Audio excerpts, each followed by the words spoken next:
All right. Welcome to Self-Made Millionaire Tips. Colin Plume. Excited to be here again and talk about something really fun. I have Bree Schmidt, who's someone that's over the last 10 years has really taken on the real estate world and wanted to kind of change her lifestyle from corporate America and sort of get into something that she had more control. And mother of two, family, and really excited to talk about real estate in the Chicago, Milwaukee area. So, and also the owner of brokerage Second City you're based in Chicago, right? Second City's based in Yes. Chicago. Uh-huh. Okay. And not anything to do with the comedy group. No, Okay. But they probably sued you or something that happened. No, I'm just kidding. no. Second City is the nickname for Chicago. Yeah, yeah, Yeah, right. But is it and the group is there, the comedy group is in. absolutely. Yeah. Well, thanks for coming on. Excited to talk about real estate.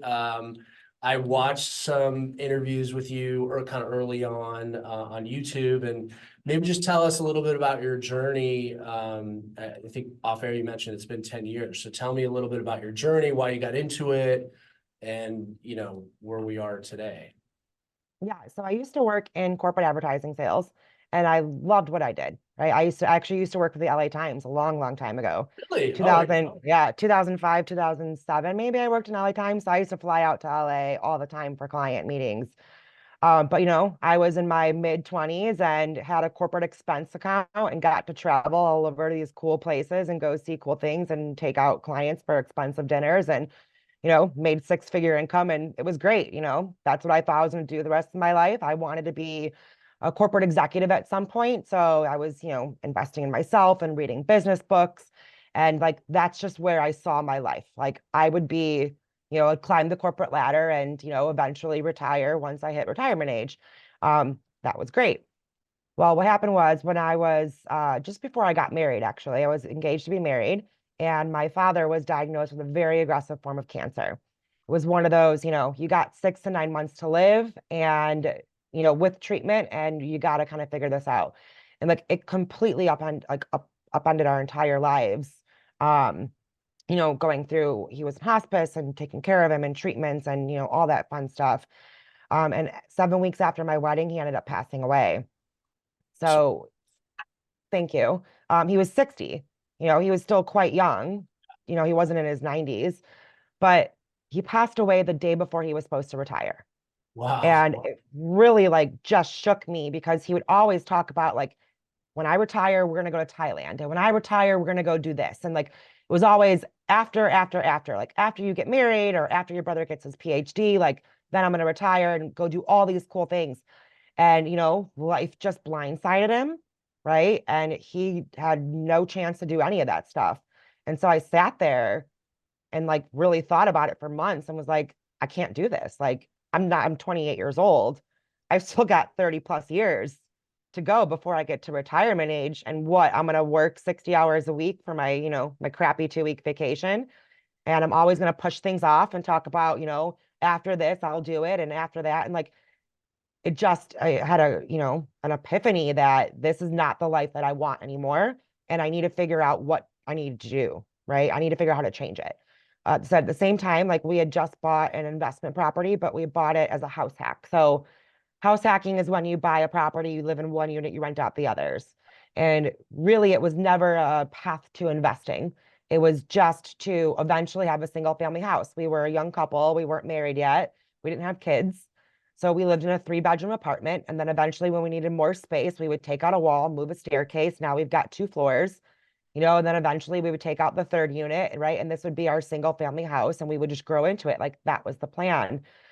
So when we were exploring like how we wanted our life to look like and what and how to get there, really, real estate investing came up as an option. I'd actually been licensed for about 10 years at that point. I just never used my license for anything. I hated real estate. I hated working with the retail buyers because it was all about like paint colors and feelings. And I just, I was in it for like 6 months and I was out. I was like, I can't do this.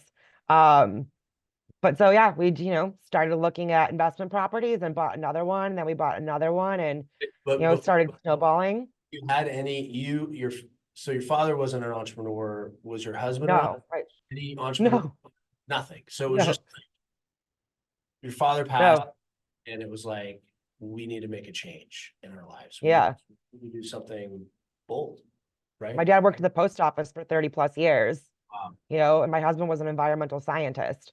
Um, which don't even, yeah, I still don't even know what he did really, to be honest. Like what a weird job.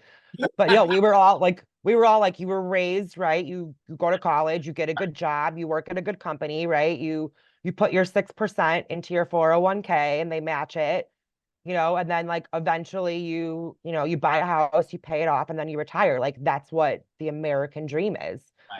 Right. um and realize that that wasn't, and I said if it wasn't for that happening, I don't think I would have changed my perspective and made a life change, but it was really the catalyst for everything. Right. I didn't want to end up like that. Right. So like our goals were traveling 2 months a year. How do we get money to pay for our house and pay for the lifestyle that we want, but still be able to take off 2 months a year and then afford those sort of vacations.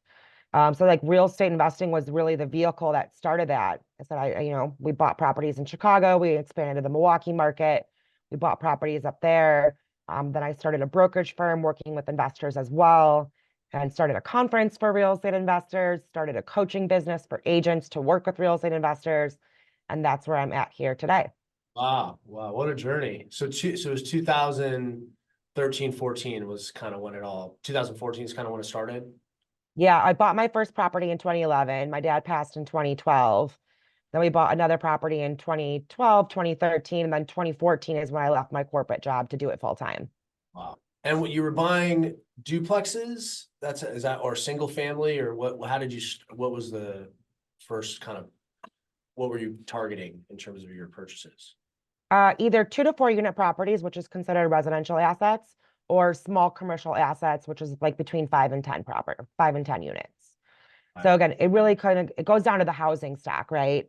So in the Chicago market, at least on the north side, our neighborhoods are built like between 50 to 70% of the housing stock is 2 to 4 unit properties. Wow. Same with the Milwaukee market. So when you walk down the block, at least half the properties are small apartment buildings. So almost all the renters here rent from private landlords. Right. So it's real easy to build up a portfolio of those building types in those kind of markets. But if you were in an area like, let's say, Kansas City, there's not very many, like there's a very small housing stock of those. It probably wouldn't make sense to go that investment route. So the area that you lived in sort of dictated what you were going to buy. Also, the financing is probably preferable with that you were buying, right? Because you can get residential financing on those. Yeah. So yeah, but all my Chicago properties were funded with residential financing, and all my Milwaukee properties were funded with commercial financing. Even if it was a duplex, we still use commercial financing Why? because in the residential world, you are limited to up to 10 mortgages. So we wouldn't have been able to scale or grow the way that we wanted to by using residential loans. So Interesting. when we so when we started in Milwaukee, it was actually quite interesting because again, I fixated on this plan. I had this idea that we were going to buy a bunch of properties. I found an area that I liked. I knew what I wanted. I could not find a lender to work with me. Interesting. I like was opened up Google and started Googling like commercial banks and was just calling lender after lender after lender.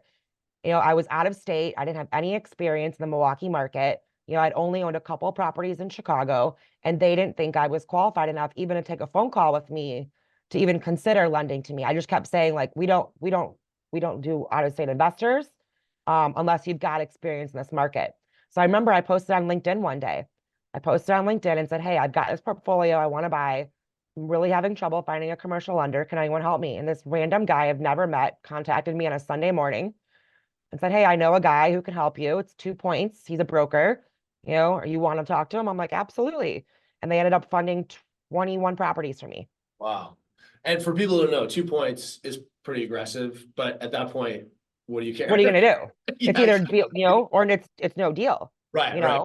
And right. it was only 2 points on the first properties. So it was only 2 points on the first five. Right. And then after I developed that relationship with them, I was able to continue to grow and buy more properties with them. And are you so in Chicago, you're getting long-term 30-year financing. So obviously you can go through the waves. In Milwaukee, you're getting commercial financing, which I don't know, 5, 7, 10 years. I don't know what you were able to secure. 5-year balloons. Okay, 5 years. So there's a little more risk there, right? Yes. So it was interesting on that when we bought in like 2014, 2015, 2016 is when we did our portfolio. We were getting 5% rates on a 25-year AM and a 5-year balloon. But when we underwrote our portfolio, we underwrote it at 6.5, right? Assuming that rates would go up at some point, they would fluctuate. So when we went to go refinance, though, our rates were 3.25.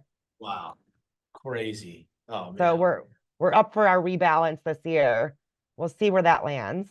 right. Um, What are the rates today for these properties? Currently they're still at 3.25. No, no, no, I know, but Oh, what is the I don't market? know. I haven't talked to the bank yet. You know, probably around 7.5-ish. Is it really? Wow, it's that Yeah. high. Yeah. Yeah. It's almost like I wonder if you could just go to the private market and get it cheaper at some point because You might be able to. I mean, and I feel like I have a friend who's buying in escrow and I was talking to them about, I mean, I really, and I could be totally wrong, but I really think rates are going to come down a little bit this year at some point. How much nobody knows. That's the $1 billion question or maybe $1 trillion question. But it's a peculiar situation if you're buying a house right now or property, because if you do believe it's going to go down in a year, like how much do you want to put into this loan if it's going to be 7.5 and then maybe in a year it's going to be 6 or whatever it is. I guess this is the gamble and the fun thing about real estate, right? So Yeah, I mean, it's completely stalled the market, to be honest. Um, so on my brokerage side, I work with investors to buy properties. okay, And when the rates started going up, right, about half of my clients decided to sit out. They're like, this is too much for me. We're just going to sit out and see what happens. Now, the other half of the clients were still buying, but they were buying based on cap rate solely. We're going to buy based on cap rate, knowing that we're confident that rates will go down at some point and we can refinance, right, and then increase our cash flow. But we're not buying on cash flow today because that's impossible with the current rates. right, Now, my personal opinion, which is completely uneducated and a total guess, is that this was all a ruse, right? I think the end game was always to be around high fives, low sixes. And they thought to themselves, if we go from 3 to 6, they're going to be pissed. But if we go from 3 to 8 and then go back down to 6, everyone's going to be so excited that they're not 8 that they're gonna be fine with I 6. love this. This You is know, in it's a line. it's completely uneducated, but that's how I feel. Like this was all just to mess with us so that we would be happy with 6. Marie, I like this. It's all about setting expectations, right? Yeah. So like I said, even just I can tell you right now, the Chicago market has been like our inventory as a whole has been terrible for almost 18 months now. It's like it fell off a cliff. We're typically like in Do you have any numbers of like percentages of inventory or any? so like I work in the small multifamily world, typically 2 to 4 unit properties. Our market is very spring, summer heavy just because Chicago sucks in winter and no one wants to leave the house. Absolutely. So like 80% of our business is done from Memorial Day to Labor Day every single year. Typically in summer months, right? I'm probably analyzing 200 properties a week and finding 8 to 10 options that are worth checking out, right? Seeing, running numbers on. Pretty much the last 2 summers, I was looking at maybe 50 properties a week I was analyzing, and I was lucky to find 2 a week. Like Wow. the whole month of July this year, I had not a single property to show my clients because not a single property met my minimum metrics for an investment. So it was, completely, our business was terrible last year. But now something happened ever since they started lowering rates. I think buyer confidence has changed. I have never been this busy in a February in my entire life. In 10 years of this business, it's like summer right now, where I've been working 12 to 14-hour days. I just had a listing hit the market last week. We had 30 showings in 24 hours, and I got 8 offers, 6 over asking price. Wow. You were the listing agent on this. Yes. Yeah. Wow. Okay. That's fantastic. Great news. Honestly, that's Yeah. exciting and so have rates hit that 6? They haven't hit that 6%. No, People just, no. you've just hypothesized that that's kind of where things will kind of settle. That's what all the people smarter than me say. A lot of the economists and the experts who know this kind of stuff are anticipating rates to be like 5.75 to 6.25 by the end of the year. I think again that would be great, but I think it's because it's not 8. Right. Right. People are going to be very happy to deal with that. But we're already starting to see, like, even clients I had 2 years ago that told me they were sitting out are now coming back to me and saying, like, okay, I'm ready to buy, because they're confident that they could still buy on cap rate and then refinance once rates go lower, because they're confident that rates will go lower now. And Bree, So the what, sentiment has changed. yeah, and what, you said you have a very specific metric that you look at. So you're analyzing deals for buyers, and then some of them hit a certain metric that you'll show, I'm assuming, which is pretty common in commercial real estate. Yeah, What's your kind of broad strokes? Like, is it a certain cap rate? Is it pretty much. Yeah. like We rent? look for like we look for like a 6% cap rate. Minute, so it's got to be 6% out of the gate. No, You won't well, it touch. depends, right? So if you're buying in more of an A-class asset area, or the property was completely just renovated, we do a lot of gut renovations of 100-plus-year-old homes here. You're probably looking at high fives, 5.75 to 6, for that sort of quality or location. Generally speaking, we look at 6.25 for the average property. And then if the property needs renovation, depending on the level of renovation, we're looking closer to 6.5 or 7. Got it. And so for people that don't know that listening, cap rate, I mean, we've talked about it on the show, but capitalization rate means you buy the property all cash, that's going to be. So if it's a 6% cap rate, you're going to make 6% on whatever the price is of your property. That's capitalization rate. And obviously what Bree was talking about is that some of our investors actually were still in the market, because if you added financing onto deals, the cash flow didn't make sense, because interest rates were at 7.5, cap rates are at 6, so you're at a negative arbitrage, so you can't make money, right? In essence. Yeah. So so the market's back. So it's like summer, but it's February and cold in Chicago. So it's not like summer, but it's, feels like summer. Yeah. What do you think is where the demand is? Your old clients coming back that are just kind of like ready to jump back in the market? Are you getting new investors? Are you seeing a new trend in any kind of investors coming to the market, younger, or anything different you're seeing out there this time around? No, it's pretty much the same. I said, like, I would say my client base is late 20s, early 30s is Oh, generally like the age range that I deal with. Um, Again, they typically they've gone to seems good. college, they're That's, pretty, yeah. yeah, it seems good. Um, they've gone to college, they've done the corporate thing, they're, mid-career level, and they're already not liking it. They were pretty much in the same position that I was, Like you where they're too. like, yeah. So they typically will use investing. Like, their plan is to keep their corporate job, which was my original plan. My plan was always to keep the corporate job. Let's buy some investment properties, right? Pay them down aggressively, and then we can retire early and travel. So that's kind of their plan, is like, let's build some or some wealth on the side. Let's start, tenants pay down the properties, pay down the mortgage, building some wealth. And then if something happens, we leave our job or we decide to retire early, we've got incoming cash flow to help support us. Yeah, that That's makes. generally the strategy. And for you personally, is there a target cash flow that you're looking for to eventually not do any brokerage or do anything, or do you love it and you're just going to keep going? Or is there like a target of like, once I can make this off my properties per year, I'm out of the game? Yeah, I hit that target a while ago. Yeah. So there is no I number. There is no number. It's just now it's No, I stopped buying though. Like, I have not, when I hit my target, I stopped buying properties and let it ride. So we were looking at $35,000 a month gross rents and $10,000 a month after cash flow, essentially. But I thought I would be this like chill person who just like relaxes and reads books in coffee shops, and I'm not that person at all.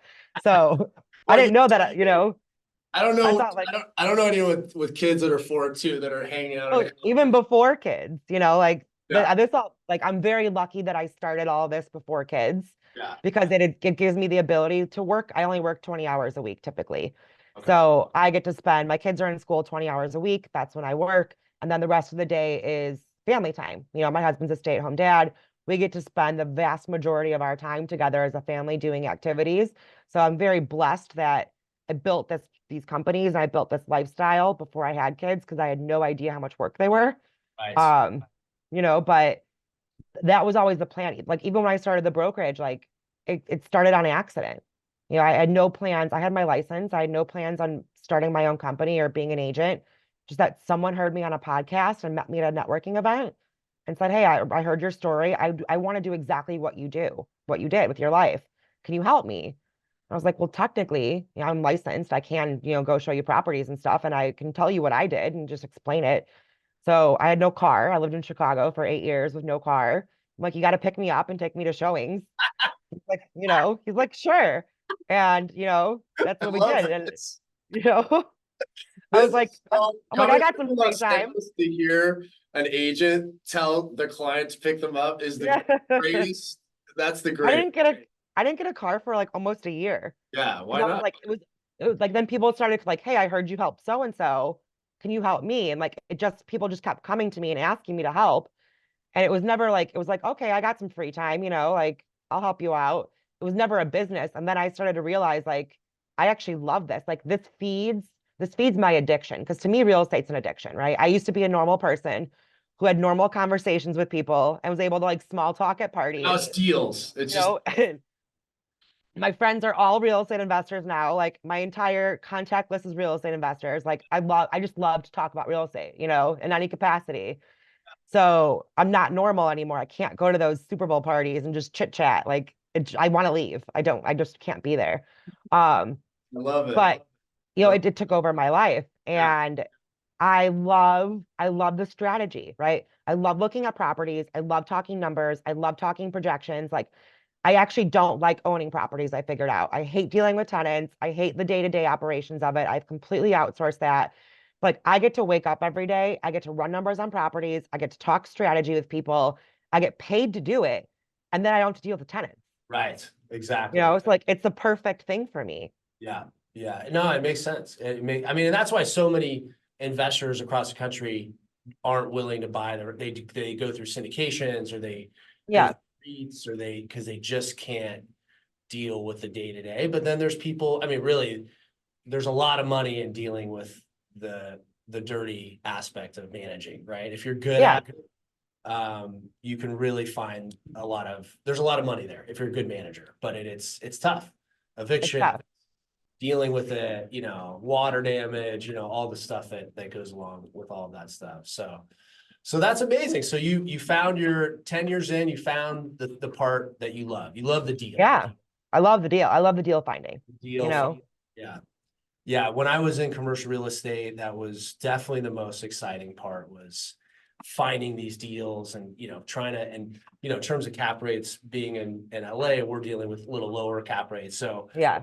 finding you were talking about 6 cap rates. I mean, that in LA, that's nearly impossible to find anything like in that kind of area. So, do you have any agents that work for Second City, or is it just you? And then you do have agents. Okay. Yeah. We've got agents that work for me, Is and we that all what? work with investors. And they're Mhm. all just doing the same, just investment style properties, nothing. Pretty much. Yeah.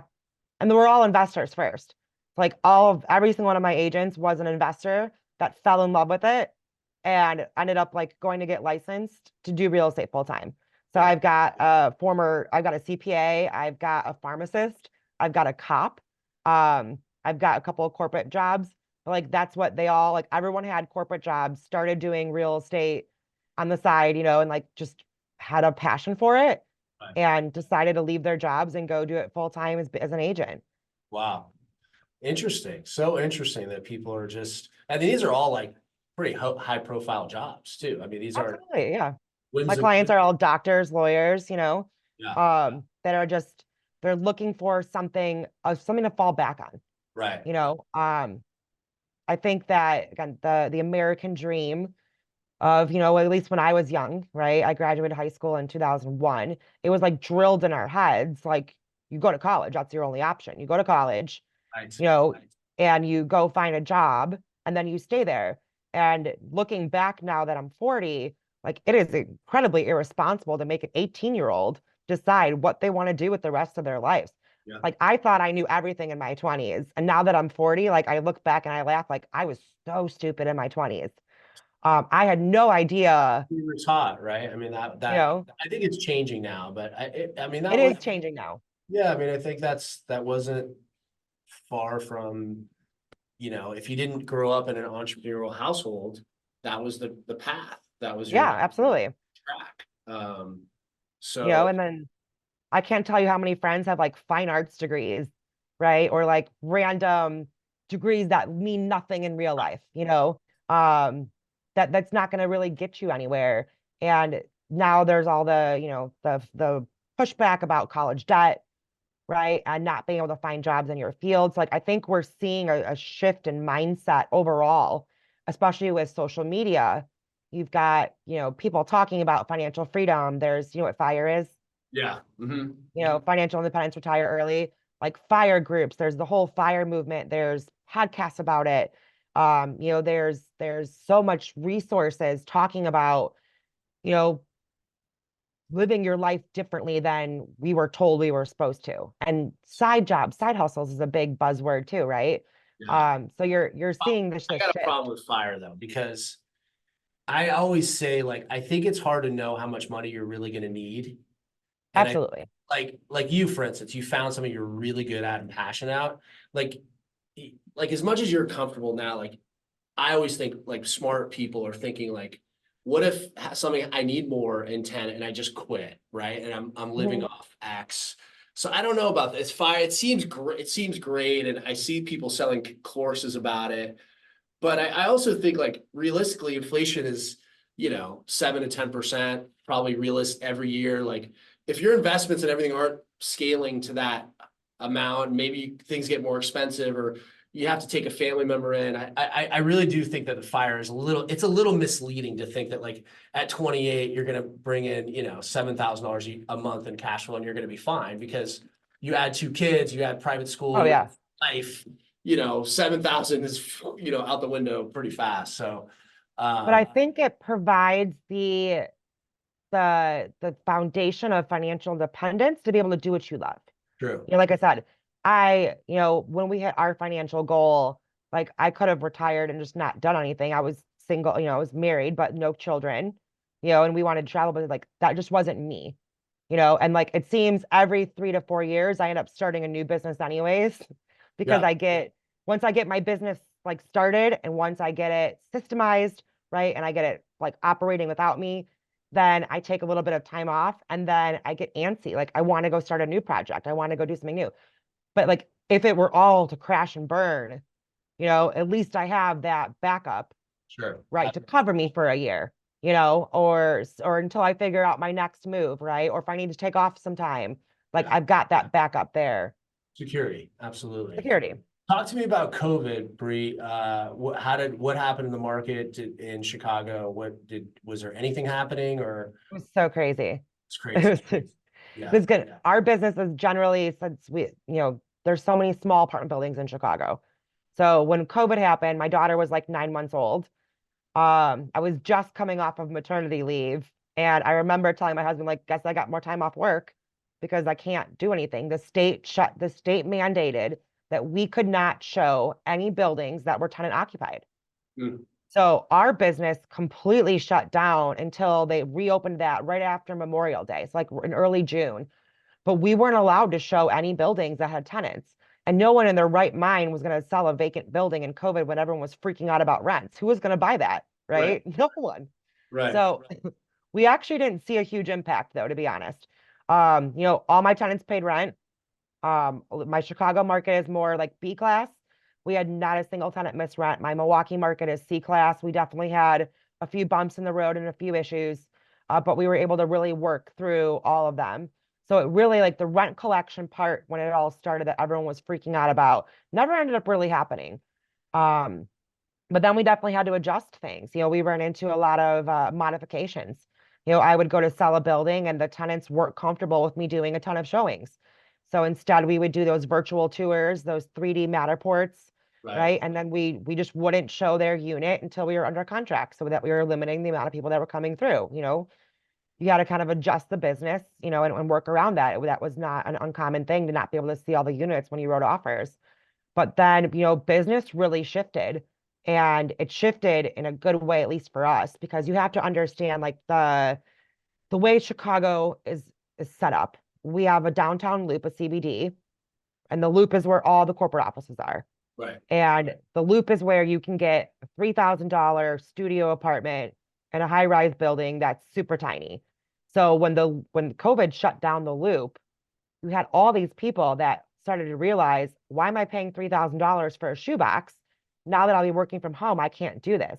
So Right. we got a ton of people that left. Our Chicago Loop vacancy rate got up to about 30% at one point. And Big. those people shifted. Yeah.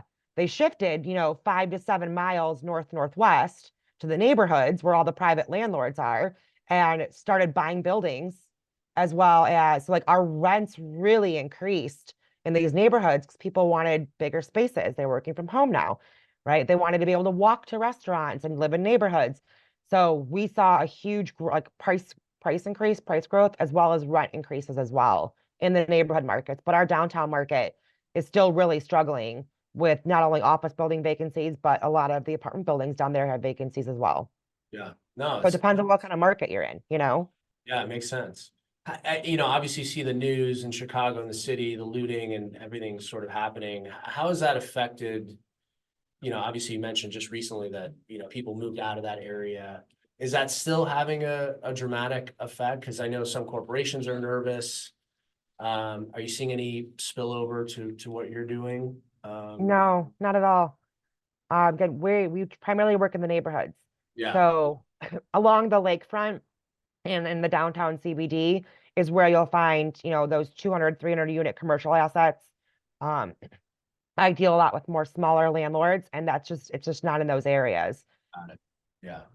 And Chicago is, I was there last year with my family for my first time. We were, Yeah, yeah, first time. Went to a Cubs game. What an incredible experience that was.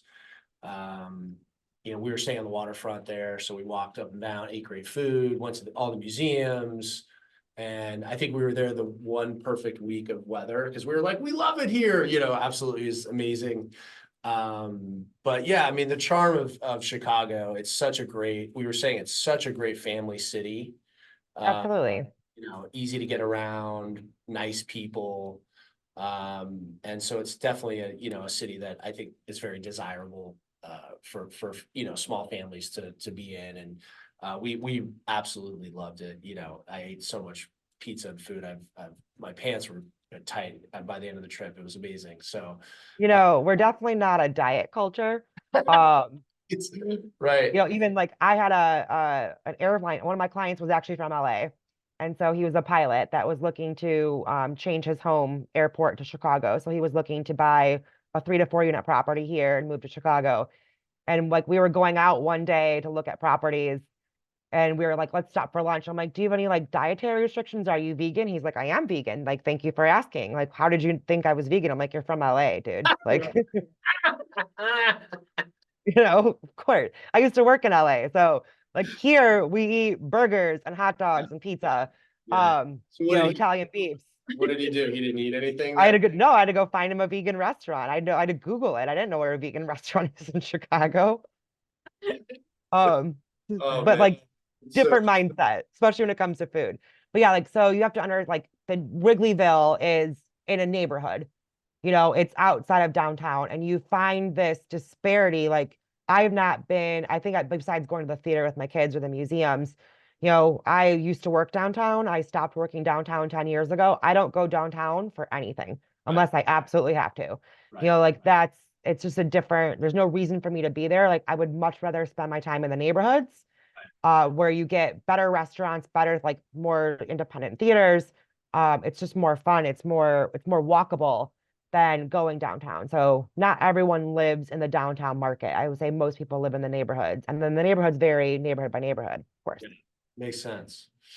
Well, Bree, I appreciate it. Second City is your brokerage or self-made millionaire, and life takes you in interesting ways, and I think you saw the writing on the wall and ventured out on your own, took the bold step of creating your own business, getting into real estate. Really fun for me to talk and learn about Chicago and Milwaukee. And actually, I'd love for you to maybe send me a deal or two here. We can talk about that later because I love looking at real estate, and I own a portion in a number of apartment buildings. So I'd love to learn more, and always It's looking an at addiction, it is it really is an addiction.